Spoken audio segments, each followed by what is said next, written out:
Hey everybody, welcome to the Hammond Urban Homestead. So at the very first part of this video, it's baby bunny. there's Lily. So, as Lillian said, we had baby bunnies born on the farm today. Well, this morning.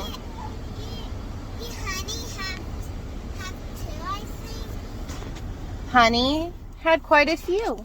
So, I'm going to have you guys watch my little record keeping of who had babies and how I document it for my own private records. I videotaped it just so I can write it down later in our breeding book.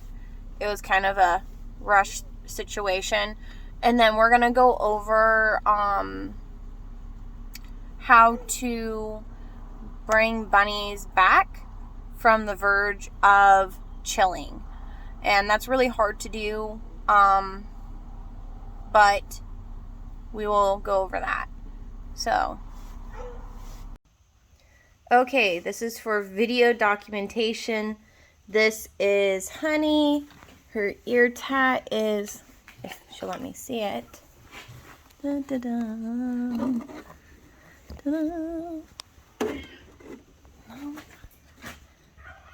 Her ear tat is, I think she's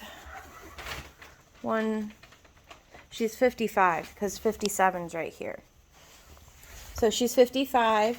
She just had a litter with 130, and that is Mr. Strange. This is her second litter. She did have one last month and she lost everybody in the litter. Oh, Mama, you got some hair in your nose. You got hair in your nose. Can we take a little peek? Let's see if you'll let me. Alright. Move your food over there. Oh, are you gonna let me pet you?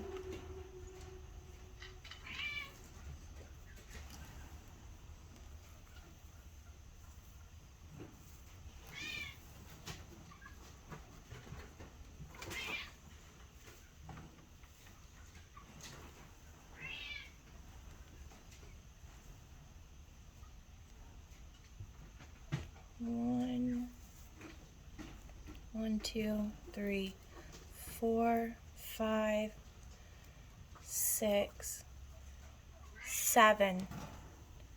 She has 7 healthy babies this litter. So amazing. Last time she only had 3. So this is a great improvement. You see the quality of her nest. Amazing. I'm going to move her water to the other side of the cage so it does not drench her nest.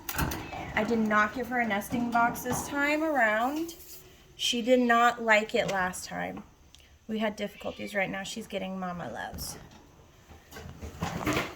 So this is one of my children's rabbits. She is my pedigree show rabbit. The buck we bred her with was a pedigree show as well. So this time around, with the quality of the nest and everything, I think she'll do great as a mama. So that's great. Today is 4 days past the estimated due date.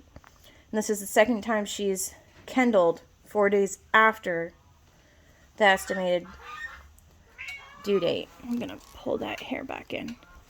Some of that hair got pulled out. So, she's doing great this time around. I will be keeping a closer eye on her. Not as much as last time. And it looks like we have a full litter of blacks, which is great. So I'm going to close her up. Her food dish is over there, just so it's not over where the babies are. And she'll do great. Let's take a peek down here. Any babies?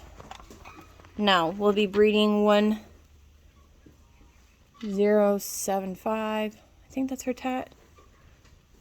Are you 7'5"?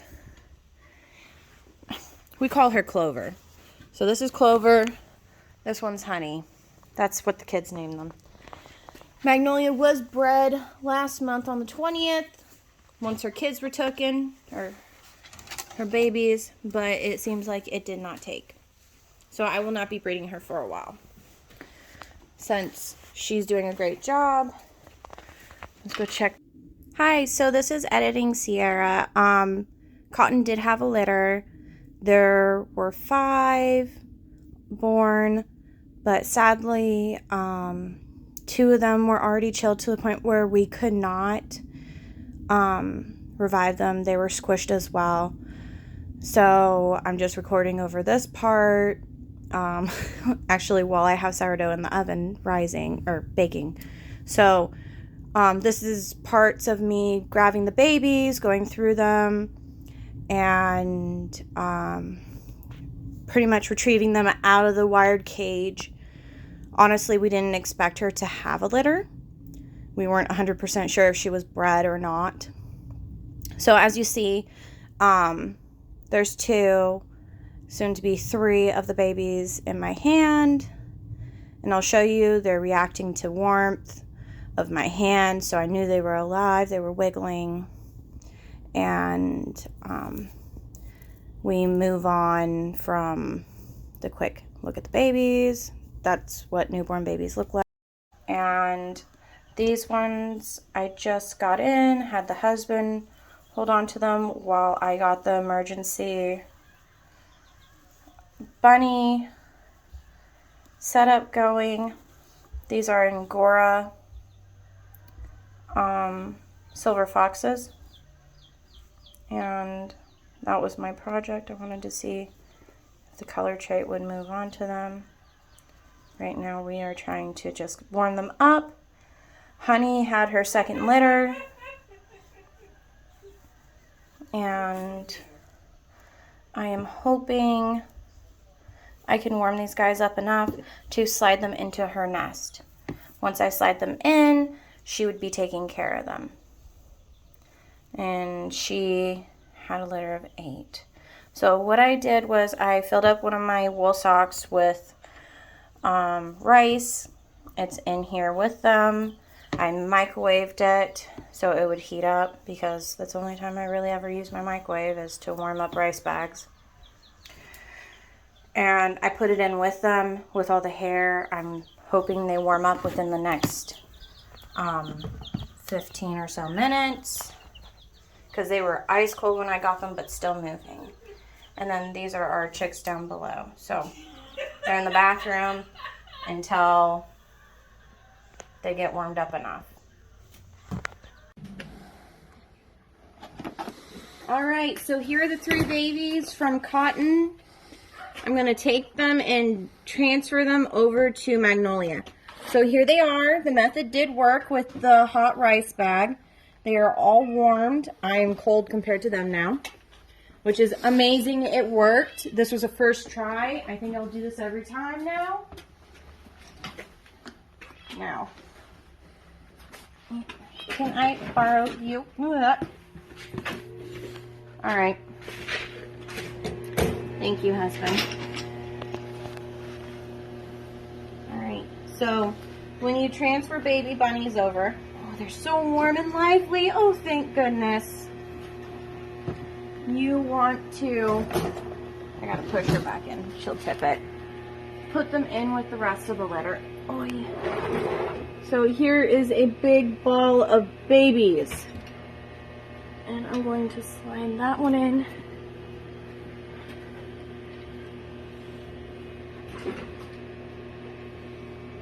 This one in. Now I will know these are different bunnies from different litters, because the others will not have white bellies. And Magnolia, Honey's just like, what in the world is going on?